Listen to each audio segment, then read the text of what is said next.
Hello' everyone, welcome to our YouTube channel learner Sadagar. আজি আমি লৈ আহিছোঁ এটা অসম পুলিচৰ নতুন ভিডিঅ', যিটো অসম পুলিচৰ লিখিত এক্সামৰ বাবে অতি গুৰুত্বপূৰ্ণ। সেয়ে সকলোৱে এই কুৱেশ্যন আনচাৰসমূহ অতি মনোযোগ সহকাৰে শিকিবলৈ যত্ন কৰিবা।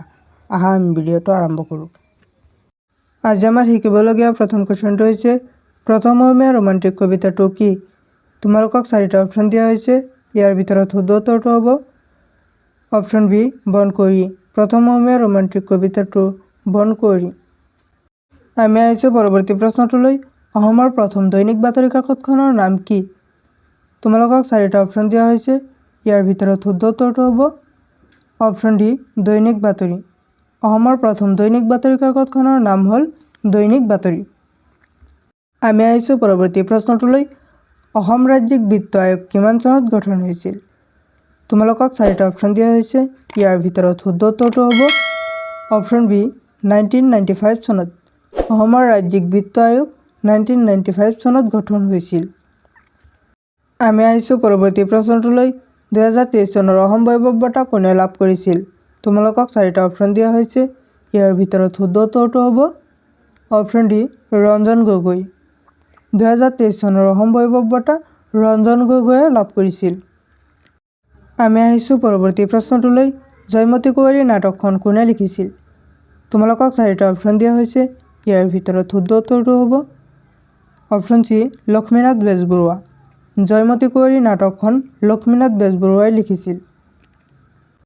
আমি আহিছোঁ পৰৱৰ্তী প্ৰশ্নটোলৈ। কাক সুগন্ধি পখিলাৰ কবি বুলি কোৱা হয়? তোমালোকক 4টা অপশ্যন দিয়া হৈছে। ইয়াৰ ভিতৰত শুদ্ধ উত্তৰটো হ'ব অপশ্যন বি, হীৰেণ ভট্টাচাৰ্য। সুগন্ধি পখিলাৰ কবি বুলি হীৰেণ ভট্টাচাৰ্যক কোৱা হয়।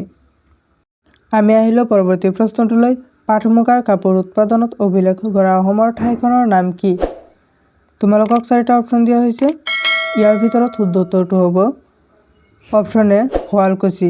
পাট মুগাৰ কাপোৰ উৎপাদনত অভিলেখ গঢ়া অসমৰ ঠাইখনৰ নাম হ'ল শুৱালকুছি। আমি আহিলোঁ পৰৱৰ্তী প্ৰশ্নটোলৈ। ভাৰতৰ লোকনায়ক বুলি কাক আখ্যা দিয়া হয়? তোমালোকক 4টা অপশ্যন দিয়া হৈছে। ইয়াৰ ভিতৰত শুদ্ধ উত্তৰটো হ'ব অপশ্যন এ, জয়প্ৰকাশ জয়প্ৰনাৰায়ণ। ভাৰতৰ লোকনায়ক বুলি জয়প্ৰকাশ জয়প্ৰনাৰায়ণক আখ্যা দিয়া হয়। আমি আহিছোঁ পৰৱৰ্তী প্ৰশ্নটোলৈ। উহা আলোচনীৰ প্ৰথম সম্পাদক কোন আছিল? তোমালোকক 4টা অপশ্যন দিয়া হৈছে। ইয়াৰ ভিতৰত শুদ্ধ উত্তৰটো হ'ব অপশ্যন চি, পদ্মনাথ গোহাঁইবৰুৱা। উহা আলোচনীৰ প্ৰথম সম্পাদক আছিল পদ্মনাথ গোহাঁইবৰুৱা। আমি আহিছোঁ পৰৱৰ্তী প্ৰশ্নটোলৈ। পুৰণি অসমীয়া সাহিত্য গ্ৰন্থখনৰ লেখক কোন আছিল? তোমালোকক 4টা অপশ্যন দিয়া হৈছে। ইয়াৰ ভিতৰত শুদ্ধ উত্তৰটো হ'ব অপশ্যন বি, বাণীকান্ত কাকতি।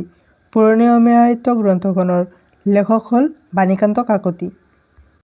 আমি আহিছোঁ পৰৱৰ্তী প্ৰশ্নটোলৈ। ভাৰতৰ আটাইতকৈ পুৰণি বেদৰ নাম কি? তোমালোকক 4টা অপশ্যন দিয়া হৈছে।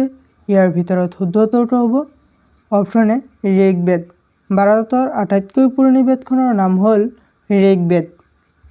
আমি আহিছোঁ পৰৱৰ্তী প্ৰশ্নটোলৈ। প্ৰাচীন নালন্দা বিশ্ববিদ্যালয় ক'ত অৱস্থিত? তোমালোকক 4টা অপশ্যন দিয়া হৈছে। ইয়াৰ ভিতৰত শুদ্ধ উত্তৰটো হ'ব অপশ্যন বি, বিহাৰ। প্ৰাচীন নালন্দা বিশ্ববিদ্যালয় বিহাৰত অৱস্থিত। আমি আহিছোঁ পৰৱৰ্তী প্ৰশ্নটোলৈ। কোনখন মহাদেশত সৰ্বাধিক দেশ আছে? তোমালোকক 4টা অপশ্যন দিয়া হৈছে। ইয়াৰ ভিতৰত শুদ্ধ উত্তৰটো হ'ব অপশ্যন এ, আফ্ৰিকা। আফ্ৰিকা নামৰ মহাদেশখনত সৰ্বাধিক দেশ আছে। আমি আহিছোঁ পৰৱৰ্তী প্ৰশ্নটোলৈ। কোনে সুন্দৰীয়া সত্ৰৰ প্ৰতিষ্ঠা কৰিছিল? তোমালোকক 4টা অপশ্যন দিয়া হৈছে। ইয়াৰ ভিতৰত শুদ্ধ উত্তৰটো হ'ব অপশ্যন এ, মাধৱদেৱ। মাধৱদেৱে সুন্দৰীয়া সত্ৰ প্ৰতিষ্ঠা কৰিছিল।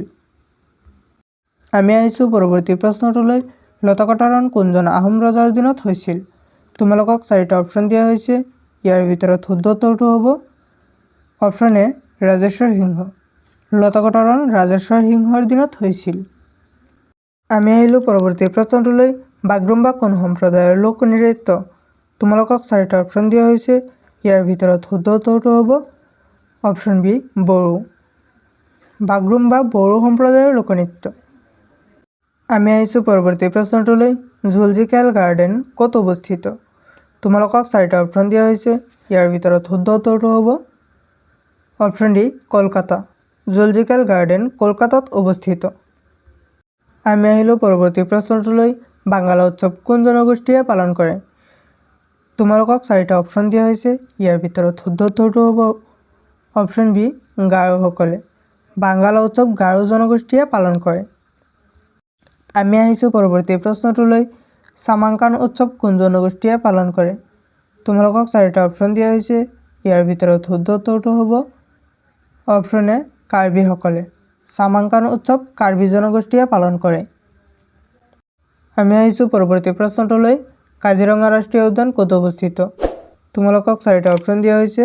ইয়াৰ ভিতৰত শুদ্ধ উত্তৰটো হ'ব অপশ্যন বি অসম। কাজিৰঙা ৰাষ্ট্ৰীয় উদ্যান অসমত অৱস্থিত।